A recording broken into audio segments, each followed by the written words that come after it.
எல்லா குருமாவும் ரைஸ்க்கு நல்லா இருக்குமான்னு கேட்டிங்கன்னா ஒரு கொஸ்டின் மார்க்கு தான். பட் புரட்டாசி மாதமாக இருந்தால் இந்த ஒரு குருமா எங்கள் அம்மா ரைஸ்க்குன்னே வைப்பாங்க.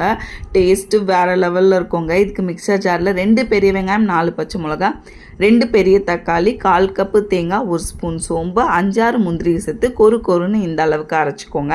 இதோட ப்ரெஷர் குக்கர் வச்சு 1 டேபிள் ஸ்பூன் எண்ணெய், பட்டை, கிராம்பு, ஏலக்காய், பிரிஞ்சில் 1/2 ஸ்பூன் சோம்பு, நம்ம அரைச்ச விழுதியும் சேர்த்து நல்லா மிக்ஸ் பண்ணிவிட்டு 1 ஸ்பூன் அளவுக்கு இஞ்சி பூண்டு பேஸ்ட் போட்டு இதையும் நல்லா மிக்ஸ் பண்ணிவிட்டு மசாலாவுக்கு 1/4 ஸ்பூன் அளவுக்கு மஞ்சள் பொடி, 1 டேபிள் ஸ்பூன் குழம்புத்தூள், 1/2 ஸ்பூன் அளவுக்கு கரம் மசாலா, 1 ஸ்பூன் உப்பு சேர்த்து பச்சை வாசனை போக மிக்ஸ் பண்ணிவிட்டு காய்கறிக்கு உங்ககிட்ட என்ன லெஃப்ட் ஓவர் காய்கறி இருந்தாலும் சேர்த்துக்கலாம். இங்கே நான் கேரட்டு, பீன்ஸு, உருளைக்கிழங்கு, காலிஃப்ளவர், முருங்கைக்காய் சேர்த்து இதையும் நல்லா வதக்கிட்டு ஒரு கப் அளவுக்கு தண்ணி சேர்த்துட்டு நல்லா மிக்ஸ் பண்ணிவிட்டு ஒரு 3 விசிலுக்கு ப்ரெஷர் குக் பண்ணி இறக்குனீங்கன்னா ஒரு சூப்பரான வெஜிடபிள் குருமா ரெடி. இதோட மேலே அலங்காரத்துக்காக கொஞ்சமாக கொத்தமல்லி கீரை தூவி மிக்ஸ் பண்ணிவிட்டு